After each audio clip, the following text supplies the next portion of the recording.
خطیب الایمان سید مظفر حسین معروف با مولانا طاہر جرولی 31 دسمبر سن 1929 عیسوی کو شہر علم و ادب سے 80 کلومیٹر دور بہرائچ ضلع کے قصبہ جرول کے ایک دیندار اور تعلقہ دار گھرانے میں پیدا ہوئے۔ آپ کا سلسلہ نسب چند واسطوں سے حضرت امام رضا علیہ السلام سے ملتا ہے۔ آپ کے والد سید نذیر حسین رضوی جرول ضلع بہرائچ کے تعلق دار تھے۔ مولانا طاہر جرولی کی والدہ مدافع ولایت صاحب ابقات الانوار علامہ میر حامد حسین موسوی کی پوتی اور سرکار ناصر الملت آیت اللہ سید ناصر حسین موسوی کی بیٹی تھیں۔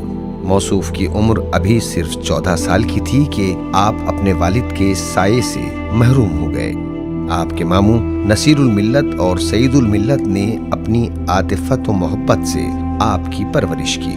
خطیب الایمان کی ابتدائی تعلیم کا آغاز سرکار ناصر الملت نے بسم اللہ سے کرایا۔ آپ نے گھر ہی پر قرآن مجید، دینیات، اردو اور فارسی کی تعلیم حاصل کی۔ آپ نے شیعہ کالج میں 5ویں درجے سے اپنی تعلیم کا آغاز کیا اور وہاں سے انٹرمیڈیٹ تک تعلیم حاصل کی۔ شیعہ کالج کے بعد آپ نے لکھنؤ یونیورسٹی میں داخلہ لیا اور اپنے تعلیمی سفر کو جاری رکھا۔ موصوف نے سن 1952 عیسوی میں BA کی سند حاصل کی اور پھر اسی یونیورسٹی سے LLB کی تعلیم مکمل کی۔ قانون کی تعلیم مکمل کرنے کے بعد آپ نے قیصر گنج، بہرائچ اور لکھنؤ میں کچھ وقت وکالت کی، مگر آپ نے اسے ذریعہ معاش قرار نہیں دیا۔ مولانا ممتاز علی مرحوم کے بقول خطیب الایمان فرماتے تھے، میں نے وکالت کو پیشہ بنانے کے بجائے محمد و آل محمد کی وکالت کو اپنا نصب العین سمجھا۔ موصوف تاحیات اپنی تقاریر کے ذریعے حقانیت اہل بیت ثابت کرتے رہے، یہاں تک کہ کلکتے کے عشرے میں ہزاروں افراد کو راہ حق دکھایا۔ ایک ذاتی حق ہے کہ پھر کسے حق ہے اگر آپ کو حق نہیں ہے، کہ فاطمہ کے حق کا حق خدا کو ہے۔ خدا جس کے ساتھ چاہے گا اور خدا جس کے ساتھ حکم دے گا، میں اپنی بیٹی کو اس کے ساتھ بیاہوں گا۔ لوگوں نے کہنا شروع کیا انہیں شادی کرنا ہی نہیں ہے، بھلا کسی بیٹی کا حق خدا کو بھی ہوتا ہے، کسی کی بیٹی کا حق خدا کو بھی ہوتا ہے۔ اے خدا ہی نے تو باپ کو بیٹی کے حق کا حق دیا، اب پیغمبر کیا کرے؟ اللہ کہتا ہے تمہیں حق نہیں ہے، مجھے حق ہے۔ امت کہہ رہی ہے کہ آپ بہانہ کر رہے ہیں، دعا کی معبود اس مسئلے کو حل کر دے۔ کہ اچھا میرے حبیب ان سے کہہ دو کہ آج رات اپنے بالا خانوں پر چلے جائیں، آسمان سے ستارہ نازل ہوگا، جس کی ڈیوڑی اترے گا اسی کے ساتھ فاطمہ کا عرض ہوگا۔ میرا سوال ہے کہ پورا قرآن جبریل لے آئے، ایک دو لفظ لانے میں کیا حرصہ؟ کہ فاطمہ کا کس کے ساتھ ہوگا؟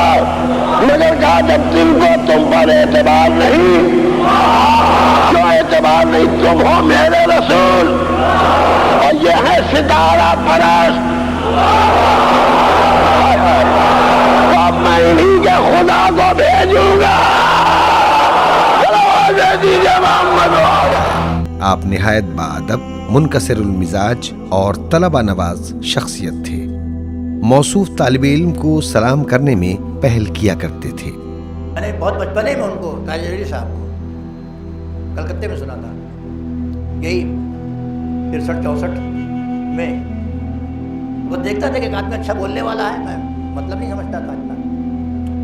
وہاں پر انہوں نے، میں طاہر جرولی صاحب کی بات کر رہا ہوں، وہاں پر انہوں نے اپنی تقریر اور اپنی خطابت سے بہت سے لوگوں کو راہ حق دکھایا۔ وہ لوگ ابھی شاید کچھ لوگ زندہ ہوا، کچھ لوگ وفات پا چکے، راہ حق دکھایا انہوں نے اپنی تقریر سے، یعنی حقانیت اہل بیت کو ثابت کیا، حقانیت اہل بیت کو ثابت کیا۔ ایک سے ایک موضوعات نکالے، مجھے ذرا یاد ہے، پورا نہیں یاد ہے۔ فدق کے اوپر ایک موضوع ہے، اختلافی ہے لیکن علمی بھی مسئلہ اس میں ہے، چونکہ خاندان آبقات کے بزرگوں نے خوب لکھا ہے اس موضوع پر بھی۔ جو تحریر طور پہ موجود ہے، آپ بتا پڑھیے گا اس کو، خوب لکھا ہے. وہ ان کے مطالعے میں ساری چیزیں تھیں. وہ چونکہ ایک وکیل تھے، وہ لہذا مقدمہ فتح کو انہوں نے وکالت کے انداز میں پڑھا. بڑا مقبول تھا وہ اچرا ان کا، بہت مقبول تھا. وکالت کے انداز میں انہوں نے پڑھا اور کہتے تھے کہ میں نے وہ پیشہ اختیار نہیں کیا، اور میں نے جو ہے سوچا کہ کیوں نہ محمد والے محمد کی وکالت کی جائے. بہت منکسر میں، بہت باادب، بہت منکسر مزاج، بہت طلبہ نواز. میرا کافی ساتھ رہا ان کا. ایک چیز میں نے ان کے دیکھی تھی، وہ بہرحال اخلاقی بات اچھی تھی، بہت اچھی بات تھی.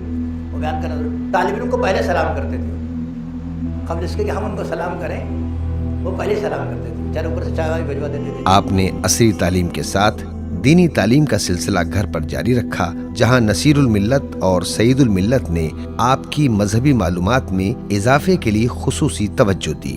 اس کے علاوہ آپ نے شیعہ کالج میں ملا احمد حسن سے بھی کسب فیض کیا. مولانا طاہر جرولی نے اپنی ذاکری کے سفر کا آغاز جرول میں مرثیہ خوانی سے کیا، اور جلد ہی مرثیہ خوانی علماء و فقہا کی زیر نگرانی خطابت میں تبدیل ہو گئی.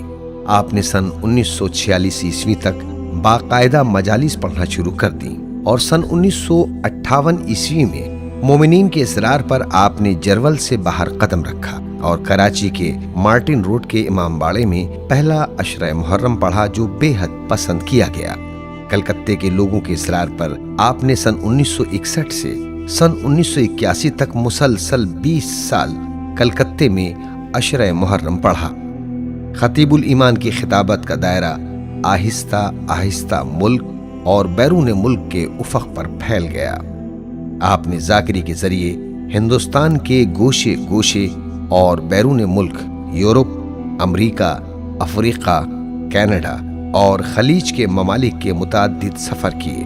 آپ کی عشرہ مجالس پر مشتمل کتابیں مودت اہل بیت، قرآن اور اہل بیت، وسیلہ، اسلام اور عزاداری اور نجات شائع ہو چکی ہیں. آپ نے خطابت کے علاوہ قوم ملت کی فلاح و بہبود کے لیے مختلف قومی تحریکوں میں حصہ لیا. موصوف نے مزار شہید ثالث کی تعمیر نو کے لیے تمام وسائل فراہم کیے، اور مولانا سعید الملت کے انتقال کے بعد ان کی وصیت کے مطابق شیعہ کالج میں خصوصی دلچسپی لی، جہاں آپ تقریباً 18 سال تک سیکریٹری کے عہدے پر فائز رہے. مولانا طاہر جرولی وقف حسین آباد مبارک کی پہلی کمیٹی کے متولی بھی رہے. مولانا طاہر جرولی آل انڈیا شیعہ کانفرنس کے 3 سال تک جنرل سیکریٹری رہے، اور سن 1980 عیسوی میں ممبئی میں ایک عظیم اور یادگار اجلاس منعقد کیا، جسے آج بھی یاد کیا جاتا ہے. آپ انجمن تحفظ حسینیت کے سرگرم رکن اور سن 1976 سے تادم مرگ صدر رہے. اس کے علاوہ موصوف زندگی کے آخری لمحوں تک شیعہ کونسل کے چیئرمین رہے. اللہ نے آپ کو 2 بیٹیاں اور 4 فرزند عطا کیے، جن کو مولانا سید میسم کاظم جرولی، مولانا سید عمار کاظم جرولی، مولانا سید عابس کاظم جرولی اور مولانا سید شوذب کاظم جرولی کے نام سے پہچانا جاتا ہے. 20 نومبر سن 1987 عیسوی کو تحفظ و تقدس حرم کے موضوع پر ہونے والی بین الاقوامی کانفرنس میں شرکت کے لیے ایران تشریف لے گئے. اس کانفرنس میں آپ کی تقریر کو سب سے زیادہ پسند کیا گیا. ایرانی حکام نے آپ سے وعدہ کیا کہ آپ 1.5 ماہ بعد دوبارہ ایران آئیں گے. ہندوستانی مندوبین میں آپ کو خصوصی مہمان کا درجہ دیا گیا. آپ کے لیے سیکیورٹی کا خاص انتظام کیا گیا، حالانکہ آپ اس کے لیے تیار نہ تھے. کانفرنس کے اختتام کے بعد 28 نومبر کو آپ نے امام خمینی سے ملاقات کی اور 30 نومبر کو وزارت خارجہ کے اعلیٰ حکام سے ملاقات کی. خطیب الایمان 1 دسمبر سن 1987 عیسوی بروز منگل ایران کے شہر تہران میں امام زادے شاہ عبدالعظیم کے حرم کے نزدیک ہوٹل میں اچانک طبیعت خراب ہونے کے سبب بیڈ کے بجائے قالین پر ہی لیٹ گئے. جب آپ کو حرکت دی گئی تو موصوف نے کوئی جواب نہ دیا. ڈاکٹر کی تشخیص کے مطابق آپ اپنے خالق حقیقی سے جا ملے. انا للہ و انا الیہ راجعون.